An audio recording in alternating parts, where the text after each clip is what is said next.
always excited. Mohammad নবীকে বহনকারী US বাংলার এই বিমানটি ল্যান্ড করার কথা ছিল সন্ধ্যার অনেক আগেই। 3:30টায় ল্যান্ড করার কথা থাকলেও বারবার সেই বিমান বিলম্বিত হয়। শেষ পর্যন্ত সিলেটের আকাশে ইউএস বাংলার বিমানটি এসে পৌঁছায় 6টার পরে। অবশেষে 7টার কিছু সময় আগে মোহাম্মদ নবী নেমে পড়েন সিলেটে। সকাল সকালই তিনি চলে এসেছেন বাংলাদেশে। ঢাকায় এসে বেশ কিছুটা সময় অপেক্ষা করতে হয়েছে বিমান বিলম্বিত হবার জন্য। বিমান থেকে নামার পরপরই একজন বয়স্ক ভক্ত নবীর সাথে একটা ছবি তোলার আবদার করেন। মোহাম্মদ নবী সাথে সাথেই তার সঙ্গে ছবি তোলেন। এ সময় নোয়াখালী এক্সপ্রেস দলের যারা সদস্য আছেন তারা তাকে রিসিভ করতে যান। অনেক আগে থেকেই তারা সেখানে উপস্থিত ছিলেন, কারণ লম্বা সময় ধরেই মোহাম্মদ নবীর জন্য অপেক্ষা করতে হয়েছে সবাইকেই।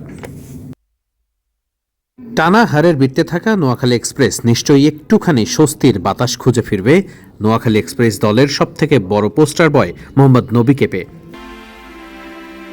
সবার মুখেই হাসি। খুব স্বাভাবিকভাবেই নোয়াখালী এক্সপ্রেস দলটাকে যেন বদলে দিতে পারেন মোহাম্মদ নবী, এমন বিশ্বাস তো আছেই নোয়াখালী এক্সপ্রেস টিম ম্যানেজমেন্টের। তাই নবীকে দেখা মাত্রই সবাই যেন একটুখানি স্বস্তির বাতাস অনুভব করলেন।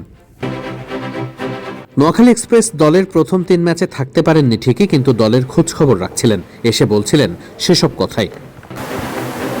বিমানবন্দরে মিনিট 5 মতো বসতে হয়েছে, লাগেজগুলো আসার অপেক্ষা করতে হয়েছে। এমন সময় বসে তিনি পরিবারকে জানিয়েছেন তিনি বাংলাদেশে সিলেটে ঠিকঠাক মতোই পৌঁছেছেন।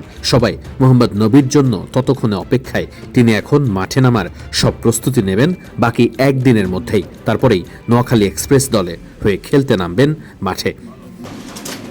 Are you excited about BPL?